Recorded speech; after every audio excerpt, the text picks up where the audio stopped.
আসসালামু আলাইকুম রহমতুল্লাহি ওয়া বারাকাতুহু। যেখান থেকে আমার এই ভিডিওটি দেখছেন সকলকে আন্তরিক মোবারকবাদ।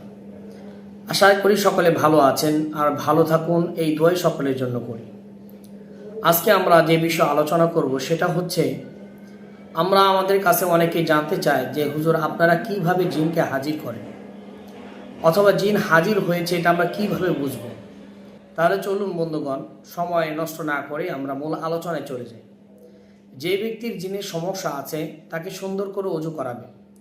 অজু করিয়ে আপনার জায়নামাজের মধ্যে বসাবেন। জায়নামাজের মধ্যে 4 জানু হয়ে বসতে বলবেন।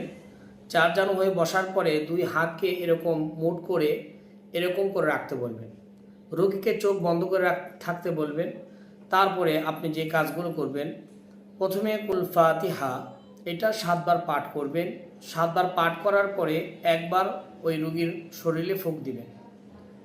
তারপরে আয়াতুল কুরসি 7 বার পাঠ করে এই রোগীর শরীরে ফুঁক দিবেন। সূরাতুল কাফিরুন এটা 7 বার পরে রোগীর শরীরে একবার ফুঁক দিবেন। সূরাতুল ইখলাস এটা 7 বার পরে রোগীর শরীরে একবার ফুঁক দিবেন। সূরাতুল ফালাক এটা 7 বার পরে রোগীর শরীরে একবার ফুঁক দিবেন। সূরাতুন নাস এটাও 7 বার পড়বেন, কিন্তু 3 বার পড়ার পরে রোগীর শরীরে ফুঁক দিবেন। তারপরে আবার 4 বার পরে রোগীর শরীরে ফুঁক দিবেন। এইগুলো যখন করে ফেলবেন, আলহামদুলিল্লাহ আমি আশাবাদী, রোগীর শরীরে যদি জিন থেকে থাকে অবশ্যই রোগীর শরীরে জিন এসে উপস্থিত হবে। এখন বন্ধুগণ, জিন তো হাজির হয়ে গেল, এখন জিনকে কিভাবে তাড়াবো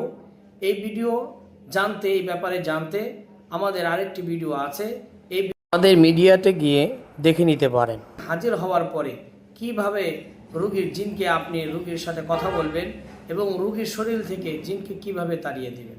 আজকে এ পর্যন্তই। সবাই ভালো থাকুন, সুস্থ থাকুন। সামনে আরও গুরুত্বপূর্ণ আলোচনা নিয়ে আসব। এই বলেই সকলের কাছ থেকে বিদায় নিচ্ছি। আসসালামু আলাইকুম ওয়া রাহমাতুল্লাহি ওয়া বারাকাতুহু।